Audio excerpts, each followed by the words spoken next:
See how crunchy this sounds. I think it's broken, but good news, there's a new one coming. So I guess now we have to talk about the new one. What's up, everybody? It's Joe here with Joseph Blake Photography. Today we're gonna be talking about the 70-200 f2.8 zoom lens from Canon that we're going to be getting very soon.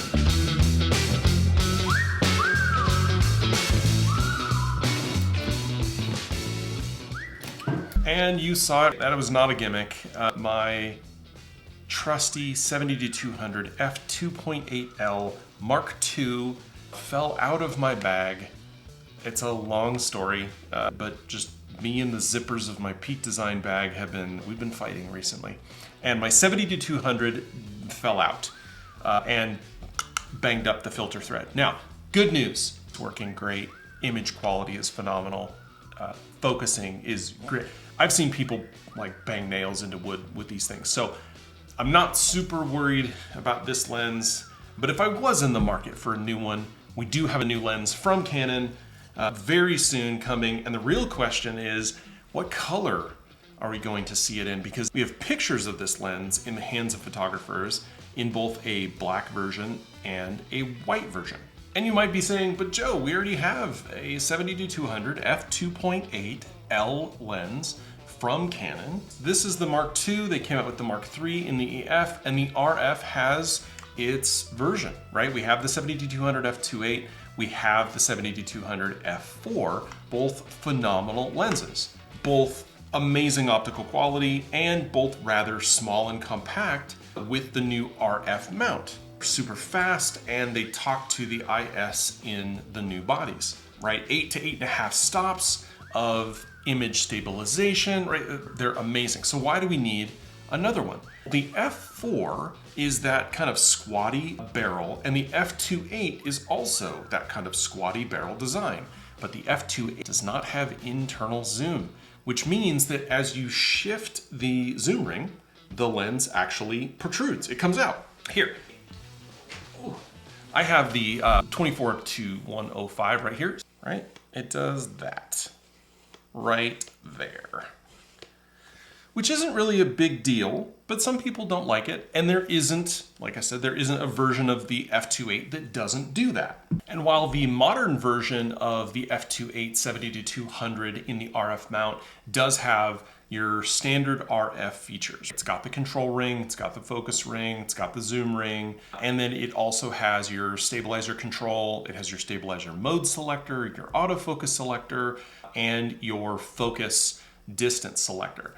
So it has all of the trappings of a traditional, right, white barrel zoom that we're looking at, just like this guy, right? It's got the same buttons. Listen to that, that just sounds. But here's what it doesn't have, and that we've been seeing from newer lenses from Canon, most recently the 35mm prime, is an iris lock and a variable iris with the iris control and the ability to manipulate that iris manually, or that aperture manually. It's got an aperture ring so that you can manually control the iris, which is super helpful in certain video situations. And while all of the L lenses, especially in the RF lineup, are coming with the Nano USM motor, the newer ones are coming with their VCM motor, which is their voice coil motor, which helps with rear focusing and also is able to do super fast focusing smoothly with minimal vibration and noise.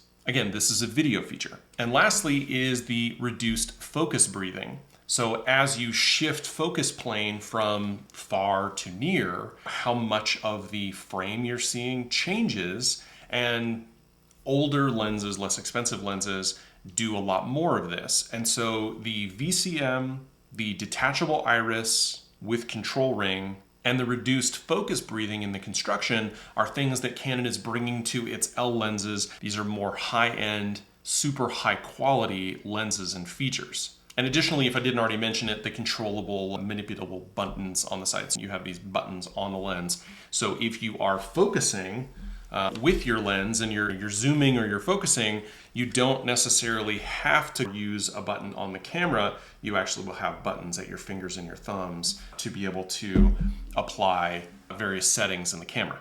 So the 70-200 f2.8 L VCM.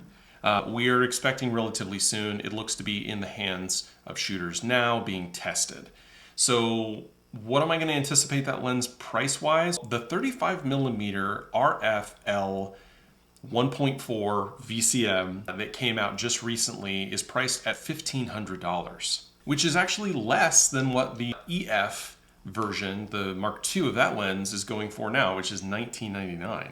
And the 70-200 F2.8 L without all these additional features is going for $26.99. So I'll bet that we'll probably see this lens at about $29.99 to $3,200. And I definitely think that we're going to see it before the end of 2024. Now, will I be in the market for this lens? No.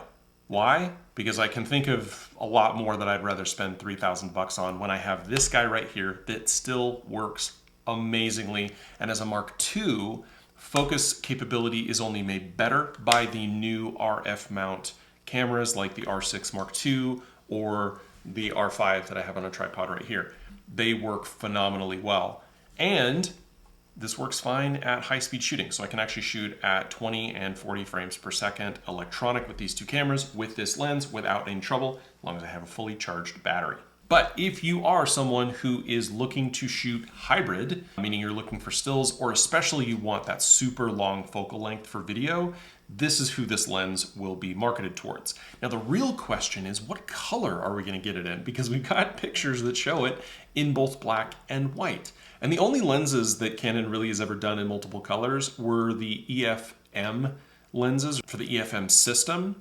And those were basically just to match the cameras, because they did sell those smaller M cameras, I think it was the M50 Mark II, in white. Let me know down below if you would be interested in a black version or a white version in the comments. I'm also going to put a poll on my channel, so go ahead and vote on that as well, and you'll see that if you are subscribed to the channel. But lastly, what do you think about a white camera? Do you think Canon would ever do a white camera? Like a white pro body? Imagine an R3 Mark II in white. Just a thought. I'm just throwing that out there. So we have the 35mm Z, the VCM, but I think it'll be the VCM Z because it will also be, I'm sure, compatible with the power zoom adapter that we can get from Canon as well. And I think, like the 35mm, I think it will have the removable filter mount on the back of the camera. And I'm going to be honest with you, I'm not 100% sold on the white, the image that we have of the white version. It looks a little weird. It's got that uncanny valley to look to it. I'm not really sure. But additional lenses are coming this year. Canon says that they want to release 6 to 8 RF lenses a year, and we're nowhere close to that on the high end for the Ls. So if this guy comes out, we're also likely going to see, it's just obvious that we're going to get a 24mm prime and a 50mm prime. These will both be f1.4s, right? The old USM gold ring style that they will be Ls. 1.4 apertures with USM, VCM, and potentially Z. They wouldn't be Z because they're not zooms, so never mind. But they will be VCM compatible, so you have the iris lock and the ability to manually manipulate the iris. So again, let me know down in the comments if the black one or the white one is the lens for you, and also what lenses are you waiting for? What lens in your kit have you yet to replace on the EF side if you're a Canon shooter with the RF equivalent, and why? And I will tell you that mine is the 35mm because honestly, right now I shoot most of my videos on a 35mm Sigma f1.4 art. I shoot it wide open. I love that lens. It is loud in its focusing, but it is quick. It looks beautiful, and it didn't cost me $1,500. But it still has phenomenal quality. But let me know down in the comments what you're looking to replace next, what's on your Christmas list as we barrel into the second half and close to the last quarter of this year. I am very curious to see, and I will again have a poll on the channel to ask people, what color of the zoom lens are you looking for? Do you like the white? Do you like the black? If you're somebody who shoots in a hot place like me, I wouldn't mind the white. It keeps my gear from getting hot. And if you're a wildlife photographer, my understanding is that the white is easier to blend in. But let me know your thoughts. That's all I've got for you today. Again, I'm Joe. This is my channel, Joseph Blake Photography, where we talk about gear and all the stuff that we use to create content, whether that's here on YouTube or other places on social media, or maybe you're doing corporate video work. Maybe you've got a small production house. Maybe you're just doing YouTube videos of skate parks for your friends. Maybe you're doing weddings. Whatever it is that you're doing, I love to talk about the gear and the techniques, the tips and tricks, the reviews, the news, and the rumors about all of that stuff here on the channel. And if that's something that you are into, I'd really appreciate it if you hit the like button on this video, as well as hit subscribe and hit the bell to let YouTube let you know when I make a new video. A free and easy way that you can also support the channel is to follow me on all the social links down below. My Facebook and Instagram accounts are still a little thin in the content department. I am looking to rebuild them after they were hacked last year while my daughter was in the hospital being born. Another way that you can support the channel also is to join. I do have memberships open. They are cheap, but it is a quick and easy way to support me here at the channel as I make content for you. I do release videos just a little bit early, depending on the content, onto my membership side. And another free way that you can support the channel is to head over to my website, jblake.photo/blog. Follow me over there, where I am posting stuff about tips, tricks, and I will in some cases have downloadable freebies for you, like LUTs and plugins. That's all going to be building here between now and the end of the year, so I'd really appreciate it if you head over there and bookmark that, or follow me on your RSS reader of choice. Last but not least, you can always purchase super chats and all the super things that YouTube lets you to, and that also helps support the channel. I do have a poll running on the channel right now also about a landscape trip that I'm about to take next week over to Lake Tahoe. I've never been, and I'm excited to see it, as long as it doesn't burn down between now and then.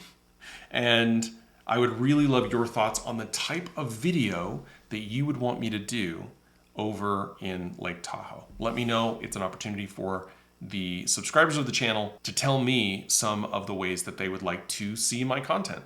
And for subscribers, just last but not least, thank you. I really appreciate it. The number of folks who are watching my videos as a percentage who are subscribed has gone up, and I really appreciate it. And of those subscribers, more than half have the bell on. So thank you again, and I will see you in the next one.